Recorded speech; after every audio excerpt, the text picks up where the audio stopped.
e cresce o número de casos de violência no Pará. Uma onda de violência tomou conta da cidade de Altamira. 4 pessoas foram assassinadas enquanto bebiam numa distribuidora do município e outras 4 ficaram feridas.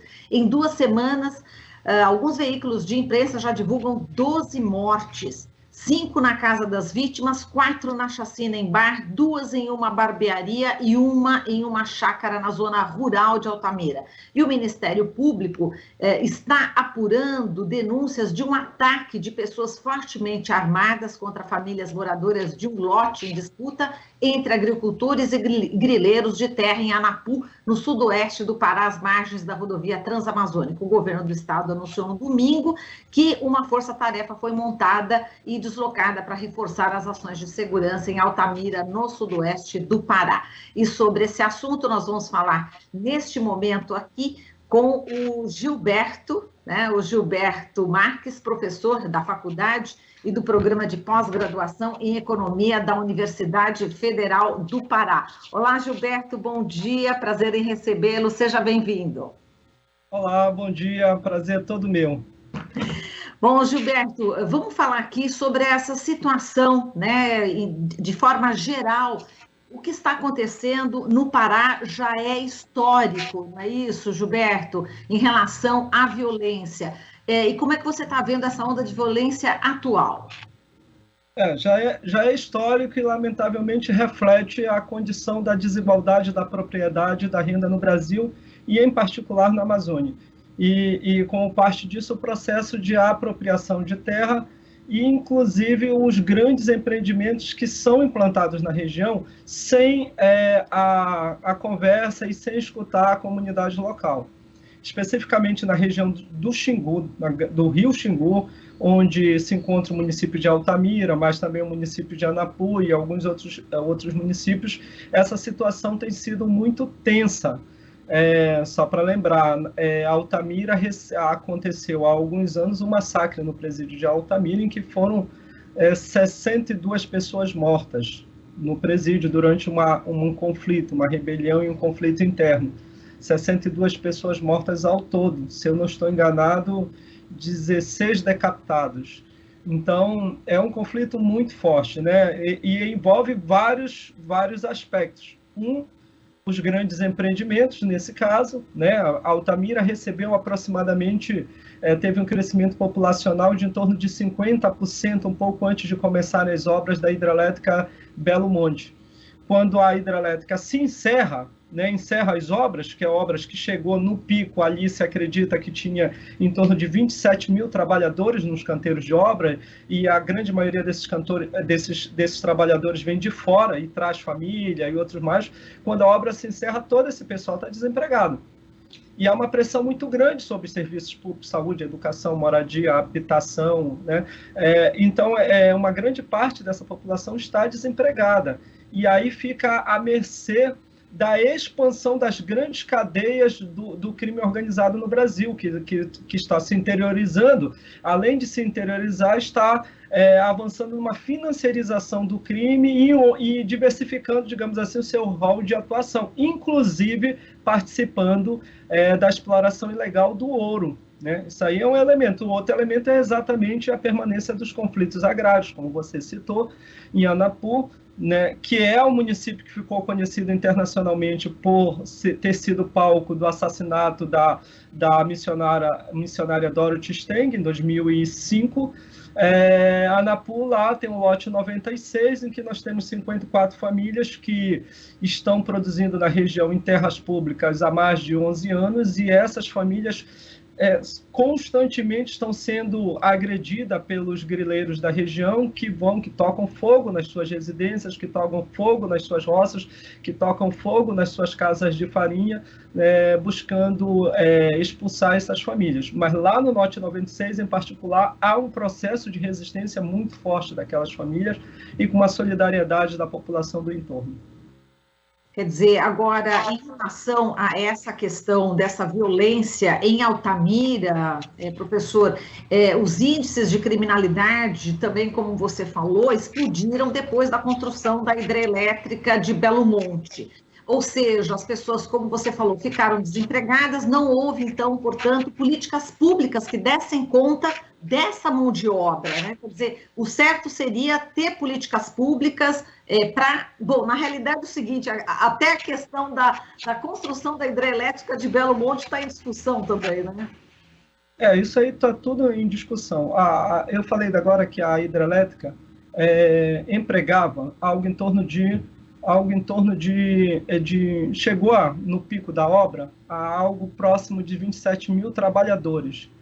A hidrelétrica construída, que na realidade não é uma hidrelétrica, é um complexo de hidrelétrica, né? São duas barragens, um canal, são várias obras interligadas. Ela pode funcionar com aproximadamente 400 trabalhadores, né? Um pouco até menos a obra funcionando em si. E não são os mesmos trabalhadores que estavam antes. Então, assim, você não teve um conjunto de políticas públicas e discussão com a comunidade desde antes da construção. Lembremos, Belo Monte é um projeto que vem da ditadura empresarial militar, que depois foi sendo implantado com muito questionamento pela população local. E o que você tem, na realidade, e que não é exclusivo de Altamira, né, isso é típico das cidades amazônicas, e não só amazônicas, né, brasileiras, mas amazônicas com destaque, é uma população e uma juventude muito sem perspectiva. No caso específico da Amazônia, você tem cidades com grande extração de riqueza, é o exemplo de Parauapebas. Parauapebas é um município brasileiro que exporta mais do que o município de São Paulo. Tem um outro município paraense do lado de Parauapebas, colado em Parauapebas, que é Canaã dos Carajás, que exporta mais que o município de São Paulo. E a população... Professor? Oi? Quais os produtos de exportação? Ferro bruto. É um ferro que sai bruto e que não paga nenhum centavo de ICMS. Nenhum centavo. O estado do Pará está exportando a cada ano aproximadamente 200 milhões de toneladas de ferro. De Carajás já saiu, que a Companhia Vale do Rio Doce já extraiu, algo equivalente a 5 montanhas Pão de Açúcar, só de ferro, e exportado. Esse ferro não paga nenhum centavo de ICMS. Então, essa produção não se transforma em dinamização de possibilidades de futuro para a população local. Então, você extrai a riqueza e generaliza a pobreza, a violência e todos esses indicadores vinculados à pobreza, né? Lamentavelmente. E destrói a natureza, né, Gilberto? Não, que destrói a natureza. Então, o que nós estamos vendo, ainda mais associado ao atual governo, é um processo de apropriação brutal da natureza, de extração brutal. Então, nós tínhamos uns indicadores de redução do índice de desmatamento, não é que tinha deixado de ocorrer desmatamento no Brasil, mas os índices vinham caindo até 2002, depois teve uma subida em 2003, 2004 voltou a subir, né? Vinha caindo, subiu até 2002, 2003 teve uma subida, depois uma caída, depois de 2004 retomou esse crescimento, e esse crescimento vem sendo impulsionado nos últimos anos pelo atual governo, o governo Bolsonaro. De 2020 para 2021, no levantamento que o INPE faz, Instituto Nacional de Pesquisas Espaciais, órgão público, o INPE faz um levantamento que vai do desmatamento na Amazônia, através do sistema, que é o PRODES, que vai de agosto de um ano a julho do ano seguinte. Então, levando em consideração esse ano, de 2020 para 2021, nós tivemos o maior crescimento do desmatamento da Amazônia nos últimos 15 anos. Foram mais de 13 mil quilômetros quadrados de desmatamento. E o PRODES analisa aí o desmatamento que eles estão se referindo a corte raso. É quando você tira toda a cobertura florestal. Né, vegeta florestal aí. E existem outras formas do desmatamento seletivo, em que você tira algumas espécies, aquelas espécies comercialmente mais atraentes. Então, esse desmatamento é muito maior. E esse desmatamento na Amazônia é um desmatamento que tem se concentrado em terras públicas, principalmente em terras públicas e em territórios indígenas, o que é um negócio mais pesado ainda. Gilberto, vamos falar de uma questão bastante delicada, que é a normalização das mortes né, de uma forma geral, especificamente aí no Pará, que a gente convive, né, com essas tragédias do Pará, com chacinas, e vamos tentar aqui humanizar, né, essa questão, colocando o exemplo de uma dessas vítimas, que foi o José Marcelino de Souza, né, que trabalhava na Associação de Moradores da Reserva Extrativista do Rio Iriri, né, ele teria sido morto dentro de casa, a tiros. Enfim, uma das vítimas, né? Enfim, são seres humanos, não é isso? Então, eu gostaria que você falasse sobre essa questão dessa normalização quando as mortes são, principalmente aí no Pará. No Brasil inteiro, mas especificamente no Pará.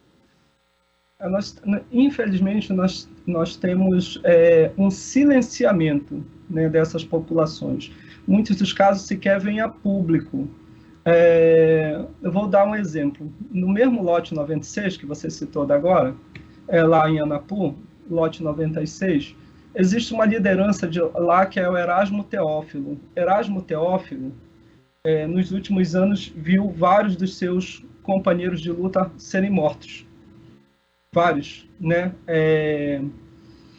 Márcio, viu Paulo Anacleto, entre outros, a agressão ao Padre Amaro, né? A agressão aos agricultores de lá de dentro mesmo, inclusive com a polícia, com o grileiro entrando na terra dos agricultores junto com a polícia e dizendo quem tem que ser preso, né? O grileiro manda, né? Os grileiros da região dizem que tem contato direto, e eu acredito que tem mesmo contato direto com o presidente da República, né? O Jair Bolsonaro, e inclusive são nominados na região como consórcio da morte, só para ter uma ideia.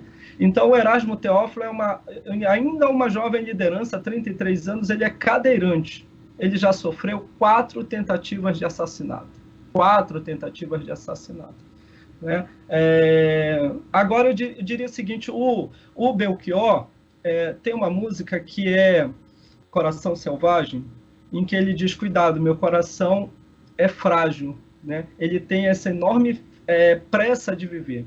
Essas populações indígenas, quilombolas, ribeirinhas da Amazônia, camponeses de um modo geral, são populações, em particular lideranças, são populações que têm uma enorme pressa de viver, né? Porque tem muito a fazer, e é muito a fazer com uma possibilidade de pouco tempo de vida.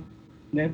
Pouco tempo de vida. Então, são frágeis nesse sentido, uma enorme pressa de viver, mas em compensação tem uma força absurda, que é uma força que nós temos que ressaltar essa força dessa população, como é o caso do povo Kaapó, que está fazendo a autodefesa do seu território, criando áreas de proteção. Os Kaapó ficam já do lado maranhense, na fronteira entre Pará e Maranhão, mas tem uma força enorme de resistência, de organização, que criam áreas de proteção que é para impedir a entrada de madeireiros e grileiros. Alguns prefeitos bolsonaristas, inclusive, que estiveram vinculados lá à corrupção lá do ex-ministro da Educação.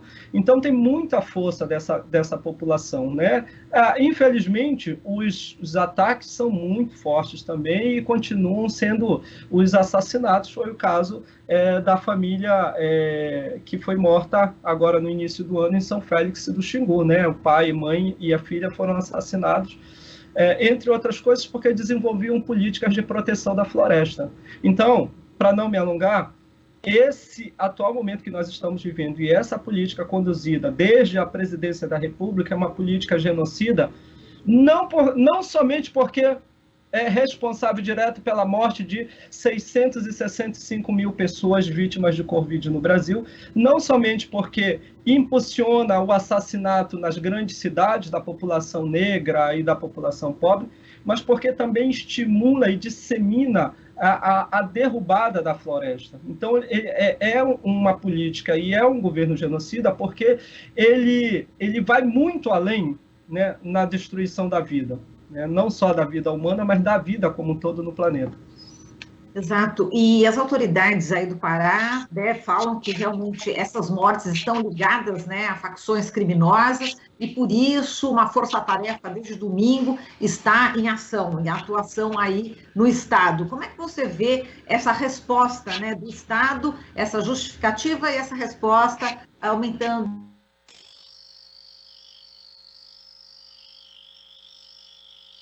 Primeiro porque, se é verdade que as mortes recentes de Altamira estão vinculadas à disputa entre facções criminosas, e parece ser, né, que estão, de fato, vinculadas, elas não se explicam só por isso. Como eu disse para vocês, é um quadro de exclusão social, e esse quadro de exclusão social está vinculado a uma apropriação brutal de riqueza da região que exclui o conjunto da população. Então, torna essa população, em particular a juventude, vulnerável à espacialização, à expansão das grandes cadeias do crime organizado no Brasil. Então, ela não está ausente. E o governo do Estado, infelizmente, tem feito pouco no sentido de coibir essas ações, inclusive as ações dos grupos locais vinculados à mineração ilegal. Por exemplo, na terra indígena Munduruku, no oeste do Pará, ali às margens do rio Tocantins, existem pelo menos 400 pontos de garimpo ilegal dentro da terra Munduruku. 400 pontos de garimpo ilegal. Fora outros casos, como a gente já viu há pouco tempo, uma enorme draga dentro da terra Chipaia, aqui na região do Xingu, também na região do Xingu. Então, o governo do Estado, na realidade, tem feito pouco, porque as pessoas continuam sendo assassinadas e, de um modo geral, esses assassinatos ficam sem elucidação, ficam sem os executores presos e, mais ainda, sem os mandantes, né? Não basta mandar só prender somente quem atira, tem que prender, né? Prender de fato quem manda. Na realidade, quem está atirando ali está simplesmente cumprindo uma ordem, sendo pago por isso. Mas na realidade, se você não elimina quem está fazendo, quem tem a ordem de mando, você vai continuar reproduzindo isso. Infelizmente, é o que acontece. Quando muito, depois de muita pressão e de muita pressão externa, seja da sociedade civil, seja de outros estados do mesmo país, o governo faz alguma coisa. É o caso de, mais uma vez, de Anapu, agora da semana passada. Mas, mesmo assim, só vai chegar à região 1 dia, 2 dias depois. 1 dia, 2 dias depois, se a população não conseguir se proteger, já estariam todos mortos lá. Lamentavelmente. No caso de Anapu, foram 2 casas queimadas. Você sabe o que é isso? Você destrói muito mais, você destrói... não é um simples objeto sendo destruído, você está destruindo sonhos. A pessoa levou anos para construir aquela casa e chega alguém lá e em 1, 2 horas destrói tudo aquilo, toca fogo. Né? É muito triste, de fato. Sem dúvida. Agora, Gilberto, eu lembro, você tocou nos jovens, né, no tema dos jovens, e eu lembro de uma entrevista, uma matéria, aliás, da querida jornalista Eliane Brum, que ela dava o título, A Cidade que Mata o Futuro, né? Em 2020, Altamira enfrentou um aumento também avassalador, né, de suicídios de adolescentes, né, de acordo com a matéria da Eliane, e, na realidade, o número, né, de pessoas que tiraram a própria vida era o triplo da média anual do Brasil. Quer dizer, o Pará também tem essa questão, está matando o próprio futuro, né? Os jovens não veem sentido na vida, né? Infelizmente, o estado do Pará foi o estado, no ano passado, que teve o maior saldo na balança comercial brasileira. Maior saldo, diferença entre exportação e importação. E como eu disse da agora, 2 municípios do estado do Pará, que é Parauapebas e Canaã dos Carajás, exportam mais, individualmente cada um, mais do que o município de São Paulo.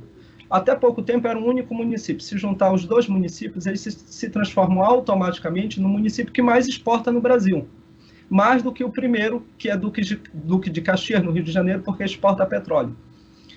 E, no entanto, o que nós temos é um estado com os piores indicadores de desenvolvimento da região amazônica, inclusive do Brasil. Se nós pegarmos os dados do último IDH, do último censo feito, que já passou mais de 10 anos, né, o censo de 2010, se pegarmos os dados do censo de 2010 e transformarmos esses dados em IDH, o estado do Pará, esse estado que o ano passado teve o maior saldo da balança comercial brasileira, pelos dados de 2010, do censo de 2010, ele estava na antepenúltima colocação em desenvolvimento humano no Brasil.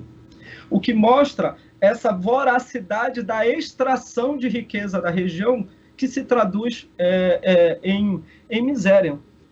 Só para dar uma informação, a Amazônia Legal brasileira, que pega a região norte mais Mato Grosso e Maranhão, tem em torno de 83 a 85 mil cabeças de gado, né? Isso varia de ano a ano, 83 a 85 milhões, milhões de cabeças de gado. Isso dá mais de 3 cabeças de gado para cada habitante. 3 cabeças de gado para cada habitante. Numa atividade extensiva que se alimenta, literalmente se alimenta da floresta, derrubando a floresta, né? Queimando.